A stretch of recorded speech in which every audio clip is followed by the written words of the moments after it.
Ibrahim Traoré, the man the West can't control, they didn't see him coming, a 34-year-old soldier from Burkina Faso, rising through the ranks not to serve the system, but to dismantle it, not a politician.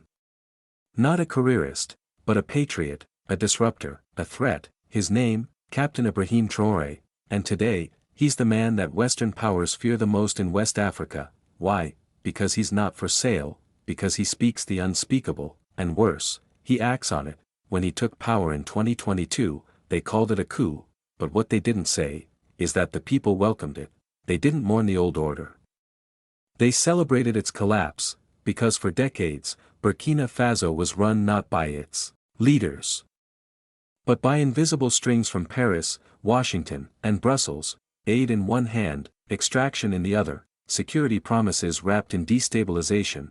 But Traoré saw through the facade. He didn't just remove the elites, he exposed the entire playbook. And here's what really unsettled the West: he kicked out the French troops, he expelled foreign military bases, he cut ties with imperial institutions.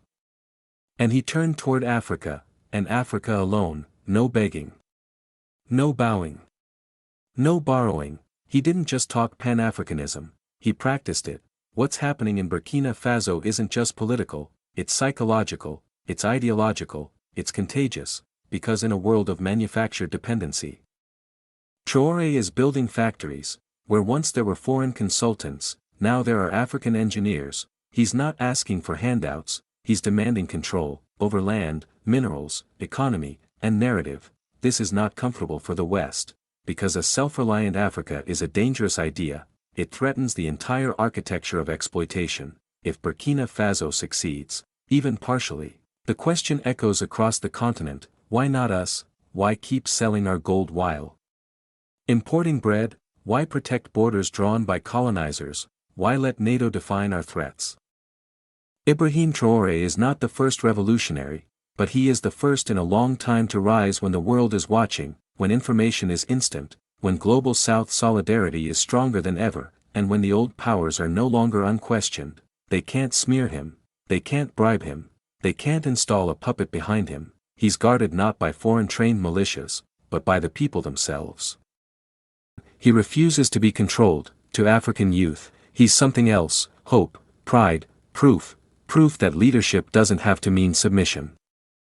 That sovereignty isn't symbolic, that dignity is worth defending, even at a cost. And here's the irony: the more they try to silence him, the louder his message becomes. The more they attempt isolation, the more allies he gains.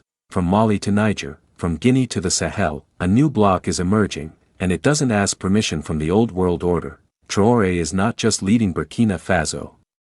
He's challenging a system that has exploited a continent for centuries, and he's doing it not with fear, but with clarity, conviction, and unapologetic purpose. The world is changing, and while some are clinging to the past, others, like Captain Ibrahim Traoré, are building the future. The question now is not whether the West can stop him, it's whether they understand why they never could.